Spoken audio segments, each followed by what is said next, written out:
नमस्कार, बहुत स्वागत है आपका। आप देख रहे हैं यूपी मांगे उत्तर। आपके साथ मैं हूं राम मोहन शर्मा। और यूपी मांगे उत्तर में आज बात उस सियासी एनकाउंटर की जो अब आंसुओं पर हो रहा है, उन आंसुओं पर जिनके सहारे आतंकियों की पैरवी करने की कोशिश की गई, वो आंसू जिनके सहारे एक वोट बैंक के लिए चुनावी भाषण किए गए, वो आंसू जिनके पीछे शहादत को हादसा मान लिया गया, और वो सोच जो अपनी ही पुलिस अपने ही लोगों पर एतबार करने के लिए तैयार नहीं थी।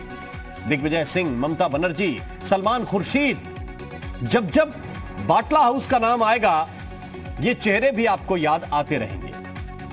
पुलिस ने अपनी जान हथेली पर रखकर आतंकियों का सामना किया, और फिर जब एनकाउंटर हो गया, अपने साथी को गंवा दिया पुलिस वालों ने, वो शहीद हो गए, तो फिर इसके बाद इन लोगों के सियासी सवालों का सामना भी किया। और अब तक सुप्रीम अदालत ने अब जब इस केस की आतंकी आरएस को दोषी करार दे दिया है, तो बीजेपी यही सवाल पूछ रही है कि क्या ये लोग माफी मांगेंगे। आज चर्चा इसी बात पर करेंगे कि क्या आतंकियों की पैरवी करने वाले, अपनी पुलिस को कटघरे में खड़ा करने वाले, क्या अपनी पुरानी भूल से कुछ सीखेंगे। चर्चा इसी बात पर, लेकिन पहले एक रिपोर्ट आपको दिखाते हैं।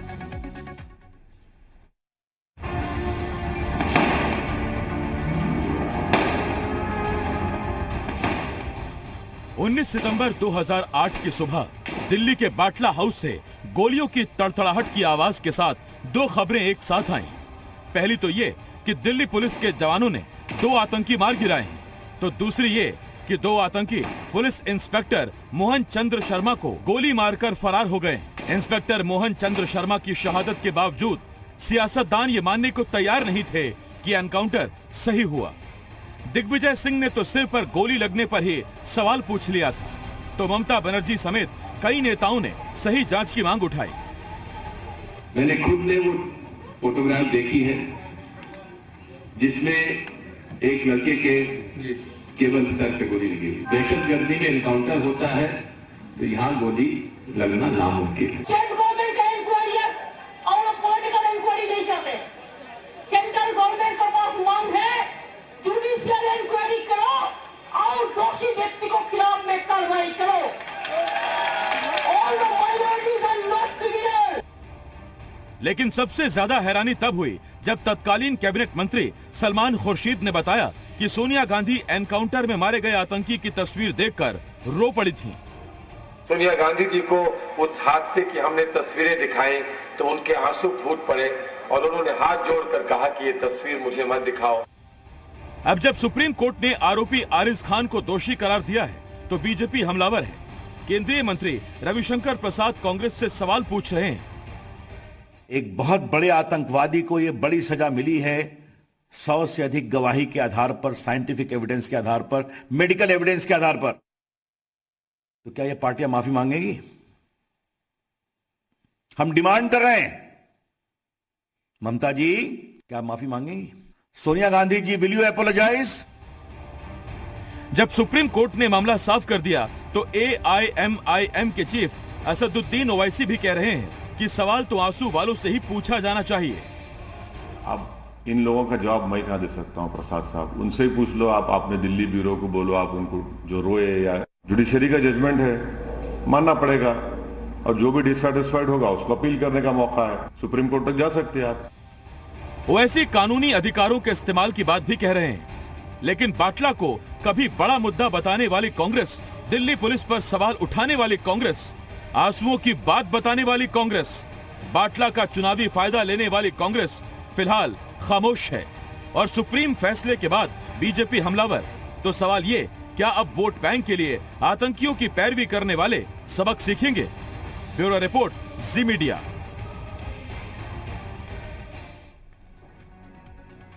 और इसी पर चर्चा करने के लिए खास पैनल हमारे साथ जुड़ा हुआ है। मनोज मिश्रा जी हमारे साथ हैं, प्रवक्ता हैं भारतीय जनता पार्टी के। मनोज जी, बहुत बहुत स्वागत है आपका। हमारे साथ इस वक्त विवेक साइलस साहब जुड़े हुए हैं, प्रवक्ता हैं समाजवादी पार्टी के। विवेक जी, आपका भी बहुत स्वागत है। जावेद अहमद जी हमारे साथ जुड़े हुए हैं, प्रवक्ता हैं कांग्रेस पार्टी के। जावेद जी, आपका भी बहुत बहुत स्वागत है। और AK जैन साहब हमें ज्वाइन कर रहे हैं, आप पूर्व DGP हैं उत्तर प्रदेश के। बहुत बहुत स्वागत जैन साहब आपका भी। सबसे पहला प्रश्न जावेद अहमद जी आपसे है, अभी भी तकलीफ होती है कि एनकाउंटर फर्जी हो गया? सरकार आपकी, आपके हाथ में उस वक्त की पुलिस, और फिर भी चुनावी फायदे के लिए आप लोग बोलते रहे। अब तो सुप्रीम कोर्ट ने कह दिया कि दोषी है।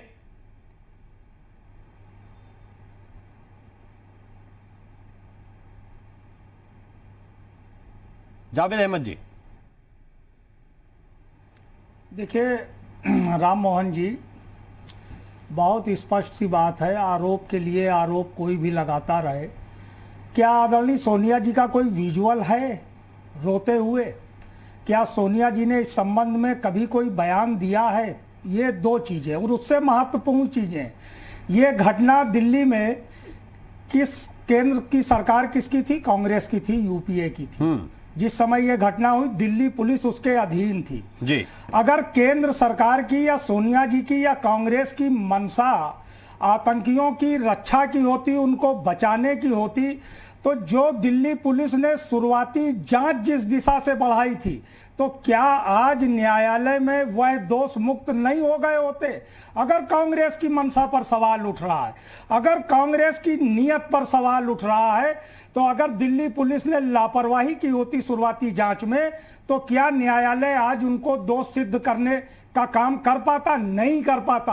आप कितनी डिबेट करा लें, कितनी बातें कर लें, कांग्रेस पे कितने आरोप लगा लें, लेकिन इसी तरीके से स्वर्गीय प्रधानमंत्री अटल जी ने कहा था कि 2002 में राजधर्म का पालन नहीं हुआ।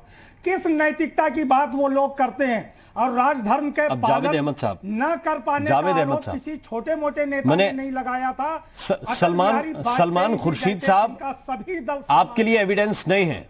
सलमान खुर्शीद जी आपके लिए एविडेंस नहीं है। उस वक्त वो मनमोहन सिंह कैबिनेट के मंत्री थे और उनने ये बात जब कही तो उसके बाद सोनिया गांधी ने कई जगह भाषण दिए, कहीं भी खारिज नहीं की कि सलमान खुर्शीद मेरे नाम पर झूठ पर उस रहे हैं। कहीं एक जगह तो कहते। तो इसका मतलब है कि सलमान खुर्शीद जो कह रहे हैं जिम्मेदार व्यक्ति हैं, आपकी पार्टी के हैं, कोई बाहर का व्यक्ति कह रहा है क्या? देखिए, सलमान खुर्शीद जी कांग्रेस के नेता हैं, इसमें कोई आपत्ति नहीं। हम भारतीय जनता पार्टी की तरह किसी से पीछा नहीं छुड़ाते जी। गिरिराज सिंह जी क्या बयान देते हैं लगातार? क्या प्रधानमंत्री जी ने कभी गिरिराज सिंह जी के बयानों का खंडन किया? कहां फिर नैतिकता मर जाती है? भारतीय जनता पार्टी से कर्नाटक के सांसद हेगड़े जी ने कहा कि इस देश के संविधान को निरस्त करके नया संविधान बना देना चाहिए। क्या मोदी जी ने या भारतीय जनता पार्टी के राष्ट्रीय अध्यक्ष मैं आपसे ये पूछ रहा हूं, उन्होंने ये तो नहीं कहा कि प्रधानमंत्री ने ये मुझसे कहा है। जब बयान ये है कि सोनिया गांधी को मैंने ये फोटो दिखाई तो उन्होंने कभी उस बयान का खंडन किया? उन्होंने ये कहा, ये सोनिया गांधी के हवाले से बयान दे रहे हैं, आपकी पार्टी खारिज नहीं कर रही। क्यों? क्योंकि आपको वोट बैंक की चिंता है। इस पैनल में बैठे हुए कितने लोग थे जो सोनिया जी और सलमान खुर्शीद जी की वार्तालाप को सुन रहे थे? तो उन्होंने जो कहा उसको किसी ने खारिज किया? देश की एक राजनीति किसी ने खारिज नहीं किया कि हमसे ऐसी कोई बात नहीं हुई, ये फर्जी बात कर रहे हैं। शहीद हुए। अच्छा, दूसरी बात, दिग्विजय सिंह सवाल उठा रहे हैं कि ऐसा एनकाउंटर थोड़ी होता है। लगाए जाने वाले दिग्विजय सिंह भी कही है कि बाहर के नेता उनका बयान गलत तरीके से सुना दिया गया। कहा है उसको भी तो जरा संज्ञान ले लीजिए। मैं आपसे पूछ रहा हूं, कम से कम अभी कह दीजिए कि गलत तरीके से वोट बैंक के लिए इस्तेमाल करने की कोशिश की इस केस को। इसके अलावा कोई सवाल नहीं पूछूंगा। कोई, ये कांग्रेस है, ये भारतीय जनता पार्टी नहीं है, ये वोट बैंक नहीं तलाशती है। ये भारतीय जनता पार्टी की रणनीति है कि वोट बैंक कहां से लिया जाए। तो चुनावी मंच पे ये बयान सलमान खुर्शीद को कहां से याद आ गया? मुकदमों में फांस कर लिया जाए।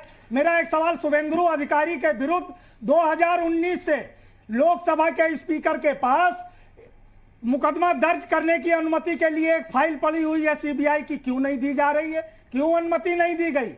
ये जो नैतिकता के जो पैमाने अलग अलग बनाए जाते हैं, ये कोई हमको ना समझाए।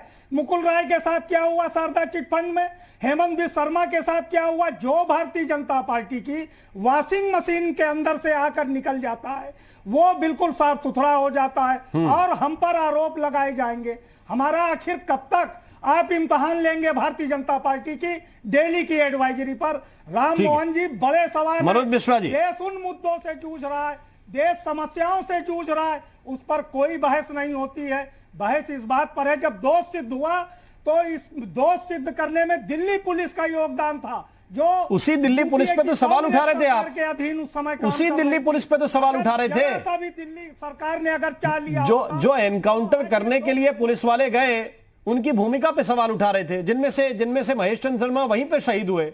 जिस एनकाउंटर में शहादत हुई एक इंस्पेक्टर की, उसमें आपको प्रश्न चिन्ह था कि ऐसा एनकाउंटर थोड़ी होता है कि सिर पे गोली लग जाए। तो भूमिका पे क्या सवाल उठा था कि एक कुत्ता भी गाड़ी के नीचे आ जाता है तो क्या होता है? तो किससे मानव हत्याओं की तुलना एक कुत्ते से ठीक है, की मनोज गई मिश्रा। थी इस देश के अंदर? जी ये भी तो जी। सवाल है। शर्मा जी कांग्रेस के लोगों का ये बयान और जो ये वक्तव्य इस समय दे रहे हैं हमारे साथी इस चैनल पर, उनका बयान प्रदेश की और देश की जनता सुनती है। मुख्य बात यह है कि माननीय सुप्रीम कोर्ट ने बटाला हाउस कांड में आरएज को दोषी माना और उसको सजा मिलेगी। दूसरी बात यह है कि कांग्रेस उस समय रो रही थी। ये तो बात सलमान खुर्शीद ने कहा, तो इनको अगर वो सही नहीं बोल रहे थे तो उन्हें पार्टी से निकाल देना चाहिए कि भाई आप अपनी ही पुलिस पर, जिस पार्टी की सरकार हो उसके अंडर की पुलिस पर झूठा वो लगाने वाला बटाला हाउस कांड का आरोप, तो ये क्या सिद्ध करता है? या तो आपकी पुलिस गलत थी या आप गलत थे। कुल मिला के माननीय सर्वोच्च न्यायालय ने जब फैसला में आरोपी बना दिया और दोषी करार दिया और सजा दी, तो इसका मतलब पुलिस सही थी, आप गलत थे। तो ये सार्वजनिक स्तर पर माफी मांगनी चाहिए सलमान खुर्शीद को, दिग्विजय सिंह को, कांग्रेस को और निकाल दिया। आप नैतिकता का और ये जो दोहरा पैमाना है ये देश स्वीकार नहीं करेगा। देश सब कुछ जान रहा है। इनको रोकिए। दूसरी बात, जब मैं बोल रहा, आप बोल रहे थे, मैं नहीं बोल रहा जावेद खान, आप उल्टे सीधे तर्क दे रहे थे, देश और प्रदेश की जनता सुन रही थी। संजरपुर को जो पॉलिटिकल टूरिज्म दिया था वो दिग्विजय सिंह ने दिया, अपराधियों का गांव था। और संजरपुर को अपराधियों का गांव था, उसको टूरिज्म का दर्जा दिया था, दिग्विजय सिंह ने दिया था। आप इतने ज्यादा हैं कि तुष्टीकरण के चलते आप राष्ट्र विरोधी हरकतें करने लगते हैं। और कांग्रेस के पतन का सबसे बड़ा कारण यह है कि तुष्टीकरण के चलते वो लोग केवल और केवल अपराधियों, आतंकियों की मदद करने लगते हैं। ये पूरे विपक्ष का खेल है। तीसरी बात जो मैं कह रहा हूं कि इनका मन अभी तक साफ नहीं हुआ। जनता ने इतनी बार करारी सजा दी है कि ये सर्जिकल स्ट्राइक पर प्रश्न उठाते हैं, ये पुलवामा पर प्रश्न उठाते हैं, ये एयर स्ट्राइक पर प्रश्न उठाते हैं, ये आतंकवादियों के साथ खड़े हो जाते हैं, ये अपराधियों के साथ खड़े हो जाते हैं और प्रदेश की जनता इसको देखती है। मैं लौट के आऊंगा मनोज मिश्रा आपके पास, लेकिन उससे पहले एक ही जैन साहब के पास चलता हूं। जैन साहब, पुलिस कितनी कसौटियों से गुजरे, एनकाउंटर कहीं भी हो उसकी तो जांच होनी ही है। छोटा एनकाउंटर हो तो, बड़ा एनकाउंटर हो तो उसकी तो जांच होनी ही है, जो नियम है उसके मुताबिक। लेकिन इसके बाद वो पॉलिटिकल एनकाउंटर से भी पुलिस गुजरे कि कैसे एनकाउंटर करना चाहिए, ये नेता सिखाने लगते हैं। देखिए, ये बहुत पहले से चला आ रहा है कि जब भी एनकाउंटर्स होते हैं, दिल्ली में वैसे भी एनकाउंटर्स बहुत कम होते हैं, और जब भी कोई एनकाउंटर होता है हमेशा उस पर एक प्रश्न चिन्ह लगाया जाता है कुछ ना कुछ विपक्षी दलों के द्वारा, क्योंकि पुलिस ही एक ऐसा माध्यम है जिसके द्वारा ये लोग सरकार को अटैक करते हैं, पुलिस विभाग को अटैक करते हैं। ये एक दुर्भाग्यपूर्ण स्थिति है कि एक अपीजमेंट पॉलिसी के तहत इस प्रकार के आरोप लगाए जाएं। इससे मनोबल गिरता है पुलिस का, मेरा ये मानना है। वहां पर एक बहुत ही काबिल और बहुत ही होनहार दिलेर इंस्पेक्टर मोहनचंद शर्मा का वहीं पे एनकाउंटर में मृत्यु भी हुई थी, दुखद। तो उस पे उठना नहीं चाहिए था सवाल। इसके ऊपर तो पिक्चर भी बनी है और सब लोगों को इसमें हकीकत पता है। जो लोग इसमें इन्वॉल्व थे, संजरपुर के, आजमगढ़ के, वो भी सबको जानकारी है। उनके ऊपर बड़े बड़े रिवार्ड्स रखे गए, पूरे गैंग को, उसको टेररिस्ट गैंग को न्यूट्रलाइज किया गया। तो जो देर सवेर जो सच्चाई है वो सामने आई है, और मैं दिल्ली पुलिस की इस बात के लिए प्रशंसा करता हूं कि उन्होंने एक अच्छी तफ्तीश की और कोर्ट ने उसको स्वीकार किया। 15 मार्च को उसमें जजमेंट आएगा, कितनी सजा दी जा रही है। ये एक अच्छा कार्य हुआ है। और जो दिल्ली में उन्होंने एक अड्डा बनाने का प्रयास किया था टेररिस्ट गैंग ने, उसको उन्होंने ध्वस्त किया। ये बहुत सराहनीय कार्य है दिल्ली पुलिस का, स्पेशल ब्रांच का, और इस प्रकार के कार्य होते रहने चाहिए। और पुलिस को ये चाहिए कि अपनी कार्रवाई अपनी अंजाम तक पहुंचाती रहे। और ये सब तो आरोप प्रत्यारोप, ये सब तो सिलसिला चलता रहेगा। पर मैं दिल्ली पुलिस को बधाई देना चाहूंगा एक अच्छी विवेचना करने के लिए, जिससे कि कोर्ट ने भी उसमें सजा का ऐलान किया है और कितनी सजा मिलेगी, क्वांटम ऑफ पनिशमेंट, वो 15 मार्च को सामने आ जाएगा। ठीक है, विवेक साइलस साहब, आप इसको कैसे देखते हैं? क्या उस वक्त गलत रणनीति के साथ कांग्रेस चली गई चीजों को लेकर, चाहे वो दिग्विजय सिंह का आजमगढ़ जाना हो, चाहे एनकाउंटर पर सवाल उठाने हो? एक वोट बैंक विशेष के लिए आप अपने राष्ट्रीय अध्यक्ष का नाम लेकर मंच से जब ये बताते हैं कि वो ये फोटो देखकर रोने लगी, तो ये गलत मैसेज जाता है समाज में। देखिए शर्मा जी, मैं तो यही कहूंगा कि कांग्रेस ने क्या किया या क्या नहीं किया वो कांग्रेस ही जाने, और उसका क्या रिजल्ट आया, कांग्रेस को कितना फायदा हुआ या नुकसान हुआ, कांग्रेस अपना आत्ममंथन कर ले, वो कांग्रेस के लिए बेहतर होगा, समझ में आ जाएगा। लेकिन सिर्फ ये कह देना कि महेश चंद शर्मा जी का जो एनकाउंटर हुआ था बहुत दुखद था, लेकिन कहीं ना कहीं उत्तर प्रदेश में हमको एक इंस्पेक्टर और भी शहीद हुए थे, जो कि सुबोध सिंह साहब थे, जो शहीद हो गए थे बुलंदशहर में जी। उनके भी 2 अपराधी थे, योगेश राज और शिखर अग्रवाल, और जब वो जमानत पे छूट के आए तो इसी भारतीय जनता पार्टी ने उनको फूल मालाओं से स्वागत किया था। यहां तक कि शिखर अग्रवाल को तो जिला का संयोजक भी बना दिया गया था। जब आप जैसे चैनल ने उसको चलाया, बहुत तेजी से चलाया, तो उसको फिर वापस ले लिया गया। तो भारतीय जनता पार्टी ये कह के बच नहीं सकती है कि कांग्रेस ऐसा करती है। और ये मैं एक चीज और भी कहना चाहूंगा, अभी आतंकवादियों का चर्चा हुआ शर्मा जी, तो आतंकवादियों के साथ कौन पकड़ा गया था? डीएसपी देवेंद्र सिंह क्या नहीं पकड़े गए थे बड़े बड़े आतंकवादियों के साथ? और यही दिल्ली की गृह मंत्रालय, अमित शाह जिसके चीफ हैं, मंत्री हैं, 1 साल तक आप चार्जशीट नहीं फाइल कर पाए और आतंकवादियों को जमानत मिल गई। इसके लिए हम क्या कहेंगे? इस पे भी तो चर्चा होनी चाहिए। चर्चा तो उस पर भी होनी चाहिए। जब आपको कश्मीर में सरकार बनानी थी शर्मा जी, तो क्या आपको याद नहीं है? सबको याद होगा। 14,000 पत्थरबाज आपको मासूम नजर आ रहे थे क्योंकि आपको सरकार बनानी थी। तो ये अपीजमेंट की जो पॉलिटिक्स है, चाहे वो कांग्रेस हो या भारतीय जनता पार्टी, दोनों बराबरी से करते हैं।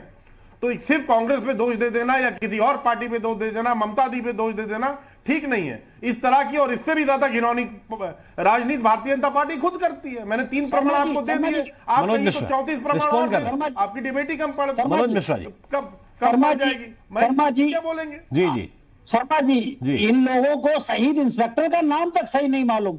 ये महेश चंद शर्मा कह रहे हैं, जबकि स्वर्गीय मोहन चंद शर्मा है। पहली चीज इनकी गंभीरता समझिए, राष्ट्रवादी। नहीं, दूसरी बात, जब अखिलेश जी की सरकार थी तो आतंकवादियों पर मुकदमे वापस किए थे, और एक आकर आतंकवादी को बारामूला ले जाया जा रहा था, रास्ते में मौत हो गई थी। सुनिए, पूरी बात सुनिए। अपना जब बोल दिया तो मैं नहीं बोल रहा था। किसने मासूम बताया था? आप जब बोल रहे थे तब मैंने नहीं बोला था। आप जब नहीं बोला था, आप जब बोल रहे थे मैं नहीं बोल रहा था। और दूसरी बात यह है कि इंस्पेक्टर आतंकवादी को बाराबंकी ले जा रहे थे, रास्ते में मौत हो गई।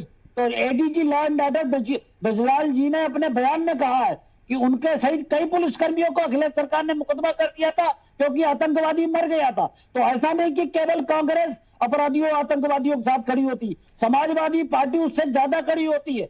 ये तो राष्ट्रवादी संगठन इंडियन मुजाहिदीन को बताते हैं, ये सिमी को राष्ट्रवादी संगठन बताते हैं, बाकायदा सर्टिफिकेट अखिलेश जी देते थे कि सिमी राष्ट्रवादी संगठन है।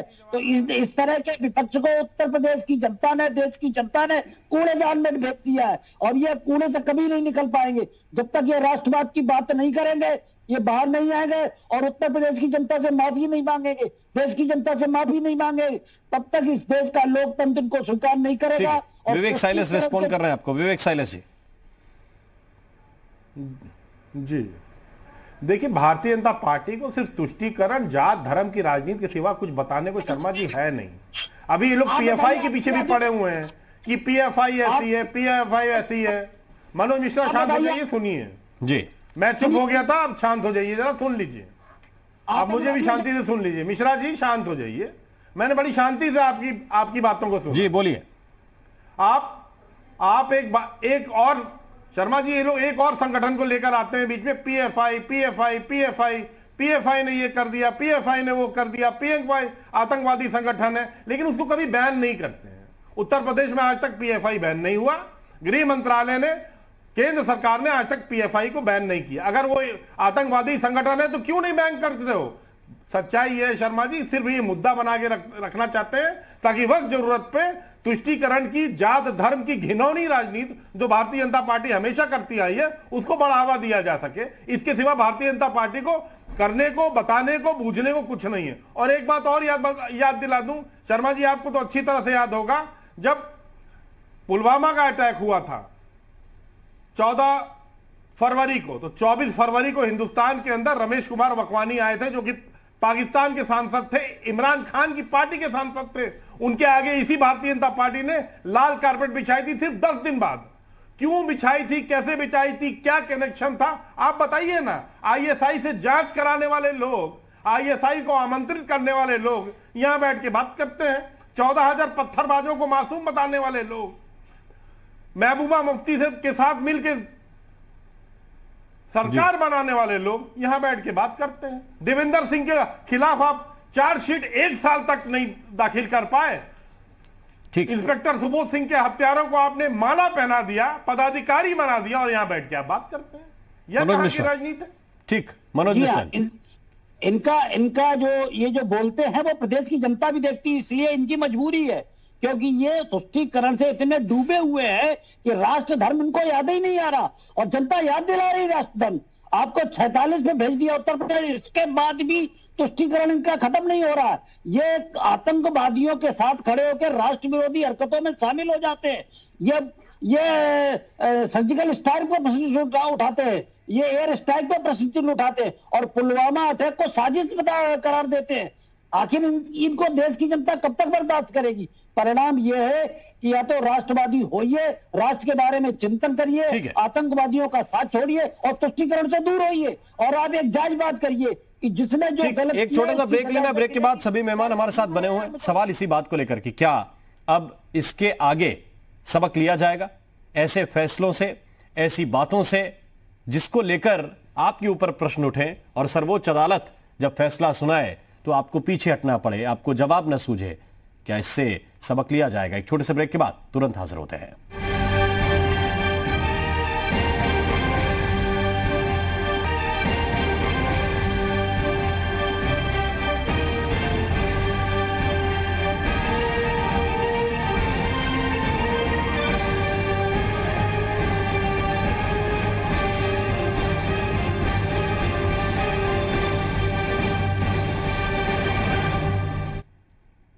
ब्रेक के बाद स्वागत है। चर्चा इसी बात को लेकर कर रहे हैं कि आंसुओं पर जिस तरह की राजनीति हो रही है। हमारे साथ खास मेहमानों का एक पैनल इस वक्त जुड़ा हुआ है। एक बार फिर से हम अपने मेहमानों की तरफ रुख करते हैं। जावेद अहमद जी कांग्रेस पार्टी के प्रवक्ता हैं, हमारे साथ जुड़े हुए हैं। जावेद अहमद साहब, रविशंकर प्रसाद पूछ रहे हैं, माफी मांगेंगे क्या आप लोग?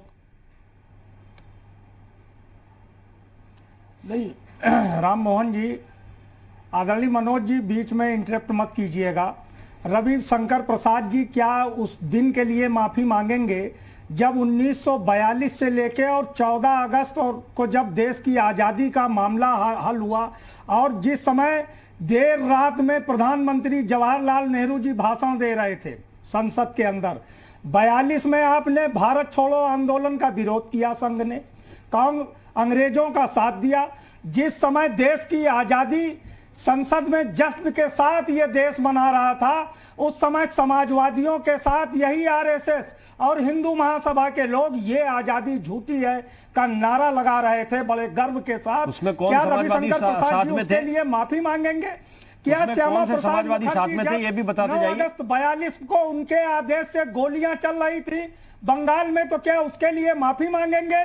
बीपी सिंह की सरकार को जब भारतीय जनता पार्टी समर्थन दे रही थी और कश्मीर में रूबिया सहित का अपहरण हुआ था, कश्मीरी ब्राह्मणों का नरसंहार हुआ था, क्या भारतीय जनता पार्टी, आरएसएस और रविशंकर प्रसाद जी उसके लिए क्षमा मांगने का काम करेंगे? ये जो नैतिकता के, जब मसूद अजहर को किसकी सरकार लेकर गई थी अफगानिस्तान, उसके लिए रविशंकर प्रसाद जी या भारतीय जनता पार्टी कब माफी मांगने का काम करेगी? अगर नैतिकता है, अगर आपके अंदर हृदय है, देशभक्ति है, कहां गई थी 1942 में देशभक्ति? जब देश स्वतंत्र हुआ तो आप क्यों इस आजादी को झूठा करार दे रहे थे? समाजवादियों के साथ गली गली नारा लगाने का काम कर रहे थे। आप उसके लिए क्या माफी मांगेंगे? क्या अटल बिहारी वाजपेयी जी ने जब राजधर्म का पाठ पढ़ाया था तो या तो आप अटल जी को आज गलत कहकर आप माफी मांगने का काम करिए, और या अटल जी की बात को सही मानते हुए आज उस सरकार विवेक साइलेंस जी माथा पीट रहे हैं आपकी बात सुन के। नेतृत्व में वो तो आपके ऊपर कोई सवाल ही नहीं उठाए। पिछले उनके पास 5-7 मिनट थे, ये सवाल है। वो बहुत से सवाल पूछ सकते थे आपसे, लेकिन उन्होंने एक लाइन स्किप कर दिया, ये कहते हुए, और वो लोग उन्होंने एक लाइन ये कहते हुए कि कांग्रेस की बात कांग्रेस जाने। और पुलिस में राम मोहन जी ऐसे भी लोग हैं, राम मोहन जी ऐसे भी लोग हैं। मैं मनोज जी जरा गंभीरता से सुनिएगा, आपकी वर्तमान सांसद है, उस समय किसी दूसरे दल में थी। एनएक्सी चौराहे पर खड़े होकर एक सीओ के साथ किस तरीके से का आज की वर्तमान भाजपा सांसद का घर किसने फुकवाने का काम किया था? किसकी सरकार में? ऐसे चाटुकार लोग भी हैं, और पुलिस में सुबोध कुमार सिंह जी जैसे जांबाज अफसर भी हैं, इस उत्तर प्रदेश के अंदर विक्रम सिंह जैसे जांबाज अफसर भी हैं। तो किसी के पैमाने को कि जो आपकी नीति के हिसाब से काम करे वो बहुत अच्छा है, जो देशभक्त हो वो देशद्रोही हो जाएगा। जो इस देश में सवाल न करे, मैं तो ये पूछ रहा हूं ना, जो इस देश के अंदर सवाल करेगा वो देशद्रोही हो जाएगा। ये कौन सा लोकतंत्र है? किस संविधान में, किस भारत की सभ्यता और संस्कृति में लिखा हुआ है? माफी मांगिए। नहीं, मैं तो आपसे खुद कह रहा हूं कि जब अजहर मसूद का मसला था तब कांग्रेस पार्टी की दूसरी राय थी, या ऑल पार्टी मीट में आपने भी यही कहा था जो बीजेपी के लोग कह रहे थे? मैं आपसे ये सवाल पूछता हूं कि बीजेपी के लोग जिस बात पे माफी मांगेंगे, आप अपनी बात पे मांगेंगे कि नहीं? ये तो बता दीजिए। बीजेपी को किस पे मांगनी चाहिए, ये सलाह बहुत अच्छी है, लेकिन आपको नहीं लगता कि एक ऐसे केस में जिसमें इंस्पेक्टर की शहादत हुई हो, जिसमें नामजद आतंकी जिन पे बड़े बड़े केसेस हों, उनका एनकाउंटर हुआ हो, कुछ लोग फरार हो गए हो गोली मारकर, उस पर आप लोग सवाल उठा रहे हैं और उसको पॉलिटिकल मुद्दा बना रहे हैं, चुनावी मंच पे पूछ रहे हैं? नहीं है। शर्मा जी की शहादत को सत नमन है, उस पर कोई सवाल नहीं है। और मैंने पहले ही शुरुआत डिबेट ओपन होते हुए मैंने यही तो कहा कि फिर सलमान खुर्शीद के बयान पे अफसोस भी तो होना चाहिए कि अगर नमन है अगर तो बचाने का काम सरकार की मंशा में होता, अगर कांग्रेस सरकार की मंशा आतंकियों को बचाने की होती, अपराधियों को बचाने की होती, तो आज अदालत में जो दोष सिद्ध हुआ है ये नहीं होता। और जो 15 तारीख को बात है कि अदालत सजा सुनाएगी, पुलिस वाले अपनी नौकरी दांव पे लगा देते जो एनकाउंटर करने गए। डिबेट कर रहे होते, पुलिस वाले के नेता से पूछ के जाते हैं कि मैं एनकाउंटर करने जा रहा हूं? नहीं पूछ के जाते, उन्हें इत्तला मिलती है कि फला जगह आतंकी है, तो अपने इनपुट के आधार पे कार्रवाई करते हैं। लेकिन हर एनकाउंटर की ये नियम है। एके जैन साहब बैठे हैं, डीजीपी रहे, क्या प्रत्येक एनकाउंटर की मजिस्ट्रेटी जांच नहीं होती है? तो होती है ना, इसमें क्या दिक्कत है? नहीं किया जाता। अगर कोई सवाल है, नहीं, प्रश्न तो नेता लोग सियासी मंच से पूछ रहे हैं, प्रश्न इस बात पे है, वो तो जुडिशियल इंक्वायरी होगी, वो तो होगी, कानूनी प्रक्रिया है, और अगर वो होगी उसके बाद कोई निर्णय आए तो सवाल पूछिए ना। आप पॉलिटिकल फायदे के लिए ये सवाल पूछते रहे लगातार, इसलिए आज ये प्रश्न है। सरकार ने वकील देने का काम किया था। आप पॉलिटिकल फायदे के लिए ये सवाल लगातार पूछते रहे, इसलिए आज ये प्रश्न है, वरना तो हर जांच होती है और जांच के बाद जो निर्णय आता है उसके आधार पर फिर आप प्रश्न पूछने के भी हकदार है। कांग्रेस है, ये देश के सवाल पर, ये देश के सवाल पर राजनीति करती है। ये तो ये देश का सवाल था, देश को तबाह ये देश का सवाल था कि जिस आतंकी का एनकाउंटर हुआ, ये देश का सवाल था। ये पूरे देश को बताने की जरूरत थी सलमान खुर्शीद को, ये पूरे देश को बताने की आवश्यकता थी। यही तो सवाल है। किसने बुलाने का काम किया? आपके लोगों ने अपने ही नेताओं का नुकसान किया है, आपके लोगों ने अपनी पार्टी का नुकसान किया है, और जब मैं सवाल आपसे पूछ रहा हूं तो फिर आप वही काम कर रहे हैं। बहुत फायदा नहीं मिलेगा इसका। अपनी माँ और दादी को खोया है, प्रियंका जी ने अपने पिता और दादी को खोया, इस देश के लिए शहीद हुए, और आप कांग्रेस पे सवाल करेंगे? अरे देशभक्ति का सर्टिफिकेट कांग्रेस को, जावेद अहमद देशवासी को भारतीय जनता पार्टी या आरएसएस से नहीं चाहिए। इस देश की आजादी में हजारों लोग शहीद हुए, अभी भी बॉर्डर पर बहुत लोग शहीद होते हैं। जब आपकी सरकार थी तब भी, ये सरकार थी तब भी, बहुत से लोगों ने खोया है। लेकिन आप पॉलिटिकल फायदे के लिए जब ऐसे वाक्यों का प्रयोग करने लगते हैं, करने ही जाते हैं, उसके लिए वेतन मिलता है। ये भी तो देख लीजिए, ये तो भारतीय जनता पार्टी प्रधानमंत्री को कोई वेतन नहीं मिलता है। जो पिछले सांसद थे रामपुर से, क्या नेपाल सिंह जी के खिलाफ भारतीय जनता पार्टी ने कोई कार्रवाई की? नहीं की। क्यों? मेरा सवाल आप सुन ही नहीं रहे। गंभीर आरोप सेना के जवानों, मेरा सवाल आप सुन ही नहीं रहे। मेरा सवाल यह है कि आप राजनीतिक फायदे के लिए अपनी पुलिस के द्वारा किए गए एनकाउंटर को पॉलिटिकल रैली में ले आते हैं। यह प्रश्न है, पॉलिटिकल रैली में ले आते हैं? बिल्कुल रैली में नहीं लाते, बिल्कुल रैली में नहीं लाते। कौन है फिर सलमान खुर्शीद? हैं तो हम उन सवालों में एक निष्पक्ष सरकार की एक भूमिका में रहते हुए हम हर पक्ष की बात सुनेंगे। हम भारतीय जनता पार्टी तो है नहीं, लेकिन निर्णय आप ये निर्णय कैसे सुनाने लगे कि एनकाउंटर फर्जी था? अदालत ने न्याय दिया इस देश के साथ। अदालत ने न्याय अब्जा कर दिया, आप लाभ ले रहे थे चुनावों में। कोई लाभ नहीं। भारतीय जनता पार्टी क्या कर रही है? देश को कहां ले गई? 5000 कश्मीरी ब्राह्मणों का कत्ल भी करा दिया बीपी सिंह की सरकार को समर्थन देकर। और आरोप किस पर लग रहा है? पत्थरबाजों की बुआ के साथ गठबंधन करके सरकार बना ली है। और उसके बाद आरोप किस पर लग रहा है? आतंकवाद को बढ़ावा किस काल से मिला? जिस दिन बीपी सिंह की सरकार भारतीय जनता पार्टी के सहयोग से बनी। कितने सांसद थे? आज उस समय क्यों 16 महीने? उससे पहले 370 आप लोगों ने हटा ली थी। वो कत्लेआम, उससे पहले 370 आप लोगों ने हटाने का काम कर दिया था, जो अस्थायी धारा थी। 370 की क्या परिस्थितियां थी? क्या 370 केवल कश्मीर में है? 371 कहां है? शिमला में नहीं है, उत्तराखंड में नहीं है, मेघालय में नहीं है, असम में नहीं है। जो स्थानीय कला और आपने अगर खत्म किया है तो कश्मीर और शिमला को एक पैमाने पर मानते हैं? क्या कश्मीर हमसे अलग हो गया? कश्मीर शिमला को एक पैमाने पर मानते हैं आप? कश्मीरियत ठीक है, आगे बढ़ूंगा मैं।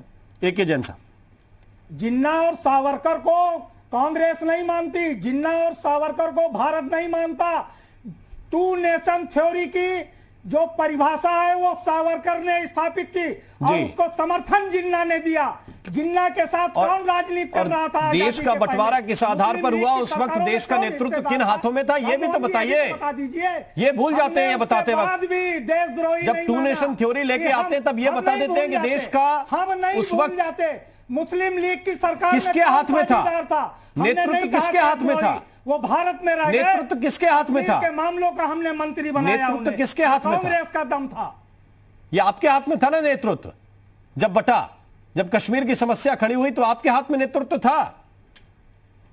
नहीं, ये किसी और, तब RSS के हाथ में नेतृत्व बता दीजिए। याद कर लीजिए, गंभीरता से याद कर लीजिए। कश्मीर की समस्या बीपी सिंह और भारतीय जनता पार्टी की सरकार की देन है, इसके अलावा किसी की नहीं है। आप वो 47 में बीजेपी की सरकार बना दी आपने। शपथ होती है और कितनी जल्दी जिस पार्टी की स्थापना होता है और उसके बाद आनंद फानन में क्या होता है? जिस पार्टी की स्थापना नहीं हुई, मुंह में दही जमा हुआ था क्या?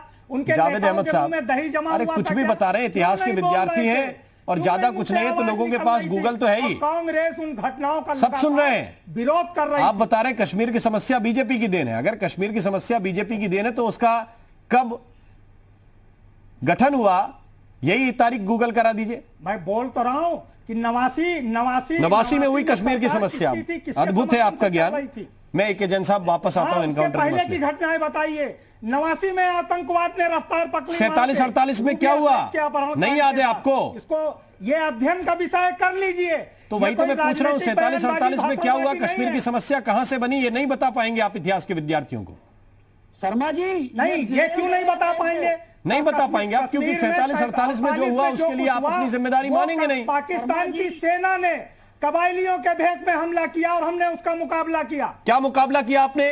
अपना कश्मीर POK के रूप में उनको दे दिया, ये मुकाबला किया। कश्मीर अगर आज भी बचा है, पाकिस्तान ऑक्युपाइड कश्मीर कहां गया? कश्मीर भारत का अभिन्न अंग है। POK कहां है? ऑक्युपाइड कश्मीर भाषण देने से काम नहीं चलता है। संकल्प कांग्रेस वो पाकिस्तान ऑक्युपाइड कश्मीर कैसे हो गया? पहला संकल्प आपके हाथ में थी सत्ता। सवाल पूछेंगे तो आप कहेंगे कि देखिए आप पुराने सवाल पूछे, पुरानी बात आप उखाड़ते हैं। हमने पाकिस्तान को 2 टुकड़े में किया है और पाकिस्तान ने 7 साल में 31,000 बार सीज फायर तोड़ा है। आप अपने नुकसान कर रहे हैं, ऐसे मुद्दे मत उठाइए जिन पर आप पहले से बैकफुट पे हैं। मैं आ रहा हूं वापस मूल मुद्दे पे आ रहा हूं। जिन पे आप पहले से बैकफुट पर हैं उनकी बात मत छेड़िए। कर रहा हूं। पहले क्या बोलते थे? 56 अरे आप बहुत दावे करते हैं, 62 भी देखा आपके दावे का, लेकिन वो पूरे देश का मसला है। आपके दावे बात की चीज है, बाटला पे जो आपने दावा किया उस पे आइए। एक जन साहब, एक सेकंड रुक जाइए। बहुत लंबा इतिहास है, 47 से लेकर 62, फिर 75, फिर 99, बहुत से केसेस हैं, बहुत से मामले, बहुत लंबा इतिहास है।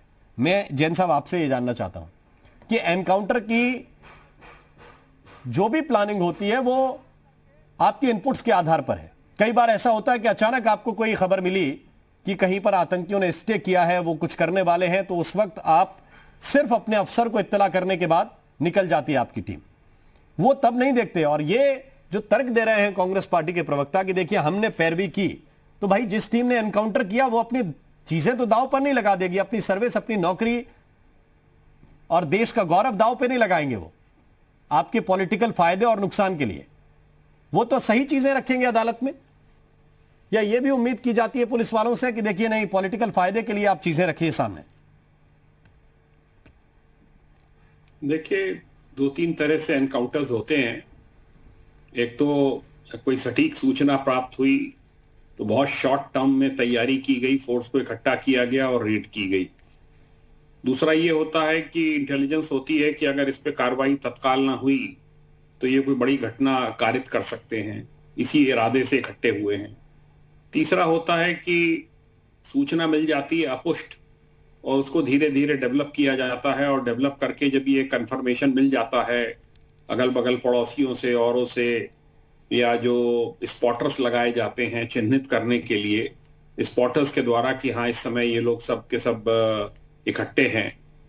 ये बाटला हाउस एनकाउंटर उसी प्रकार का है जिसमें कि सटीक सूचना के आधार पर कार्रवाई की गई और कोई बहुत ज्यादा फोर्स का मोबिलाइजेशन भी नहीं हो पाया। स्पेशल ब्रांच की टीम गई, मोहन चंद शर्मा पहले भी बहुत से एनकाउंटर्स में रहे हैं, दिलेर अफसर माने जाते हैं स्पेशल ब्रांच के, इस फील्ड में उन्होंने बहुत अच्छा काम किया है जी। तो उन्होंने आनंद फानंद में इसमें रेड की और उसमें वो बेचारे शहीद भी हो गए।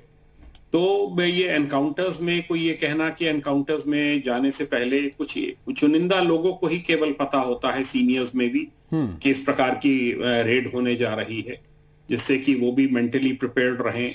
अगर कल कोई बात घटनास्थल कोई व्यापक रूप लेता है या कोई और परिस्थिति उत्पन्न होती है लॉ एंड ऑर्डर की, तो उसके लिए तैयारी के लिए किया जाता है।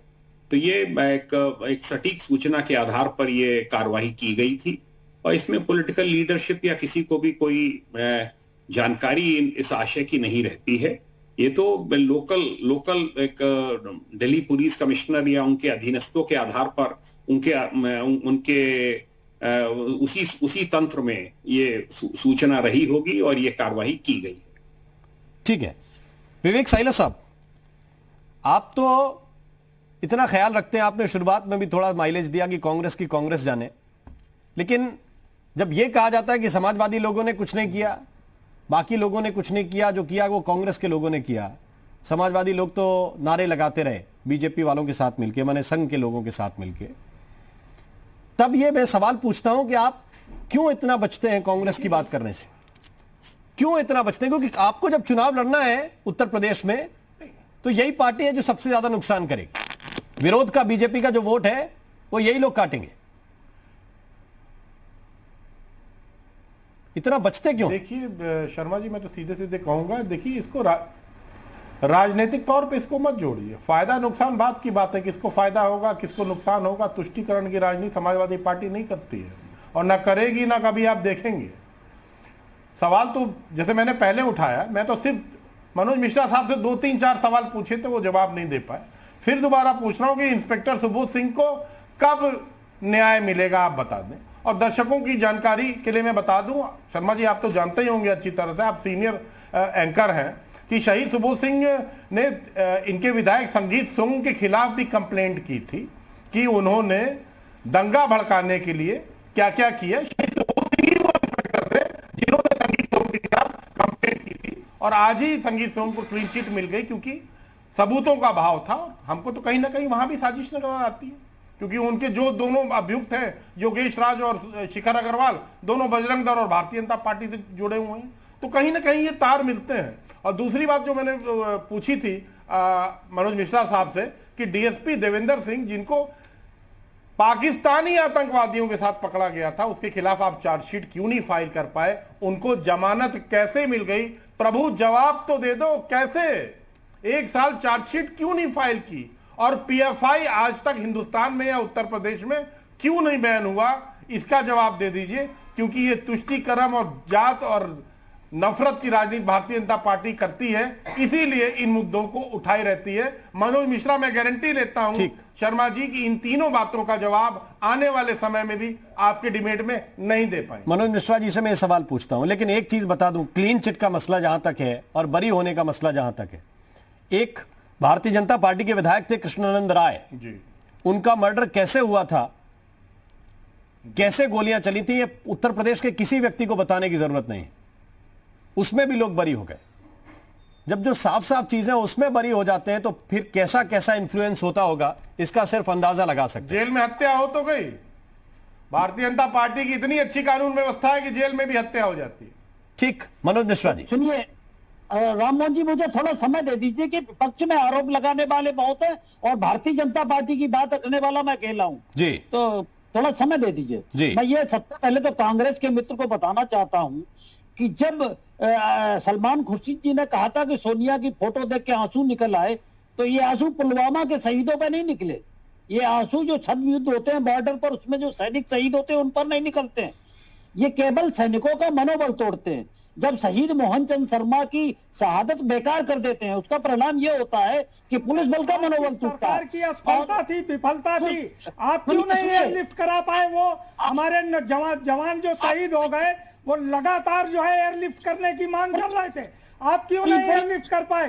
अरे शहादत का दर्द, फोटो रख के आप राजनीति कर रहे थे राजस्थान में प्रधानमंत्री, आदरणीय मनोज भाई, कोई नहीं जानता कांग्रेस से ज्यादा इस देश का हर नागरिक जो है शहादत का दर्द जानता है। खाली भारतीय जनता पार्टी शहादत के दर्द को स्वीकार करने को, उसको सहने के लिए आज तक तैयार नहीं। मनोज मिश्रा जी की बात, मनोज मिश्रा जी की बात थोड़ी तो आने दीजिए।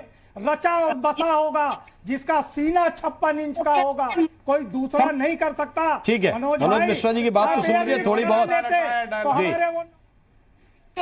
दूसरी बात ये कह रहा हूं कि जब ये पुलवामा के शहीदों की रटाया डायलॉग, 40 लोगों की शहादत नहीं है, उनके हजारों सैनिकों लाखों सैनिकों की शहादत पर प्रश्नचिन्ह उठाते हैं ये जो देश की बॉर्डर पर जमे हुए हैं।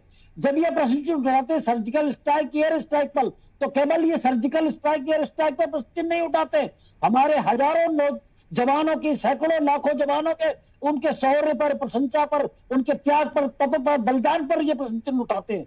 दूसरी बात, मैं ये समाजवादी पार्टी के मित्र से मैंने भी कुछ सवाल पूछे थे। आपने आतंकवादियों पर मुकदमे क्यों वापस लिए थे? आपने एडीजी बजलाल के ऊपर मुकदमे क्यों किए थे? आतंकवादी की रक्षा न करवाने के लिए आपने पूरी पुलिस टीम पर मुकदमा कर दिया था। आपने जो रामरथ यादव की जिस समय वो डीएसपी मथुरा वृंदावन में मारा गया था, जय गुरुदेव वाला, उसके परिवार के साथ अब तक न्याय नहीं कर पाए। सीओ जो होता प्रतापगढ़ में, उसके साथ जो हत्या हुई थी, उसका आप आज तक न्याय नहीं कर पाए। आप न्याय की दुहाई देते। उत्तर प्रदेश की खराब कानून व्यवस्था पूरे देश में चर्चित थी। जब श्रीमान अखिलेश जी, जब श्रीमान जी मुलायम सिंह जी स्टेट में उत्तर प्रदेश में राज्य करते थे, मुख्यमंत्री थे, तो इससे खराब कानून व्यवस्था पूरी देश में कहीं नहीं थी, किसी प्रदेश में नहीं थी।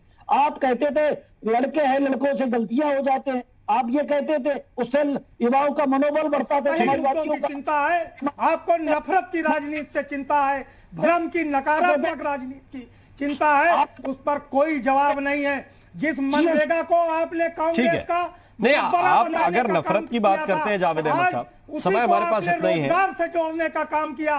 राजनीति की गुंजाइश बहुत से क्षेत्रों में है और उनमें राजनीतिक लोगों को काम करना चाहिए। समय सिर्फ इतना ही है। बहुत बहुत शुक्रिया, बहुत बहुत धन्यवाद। कुछ चीजों से बचना चाहिए, कुछ चीजों से ऐसे बचना चाहिए कि जिन चीजों पर अदालत का फैसला ना आया हो, उन चीजों पर कटाक्ष करने से, उन पर एक पक्ष के साथ खड़े हो जाने से बचना चाहिए।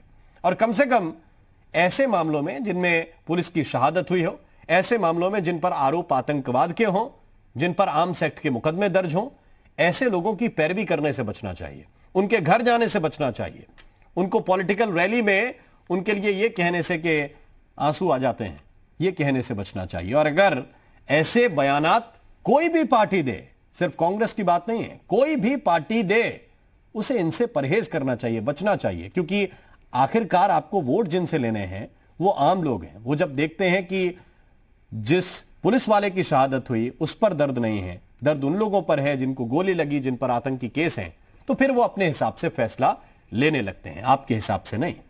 यूपी मांगे उत्तर में अभी के लिए बस इतना ही। नमस्कार।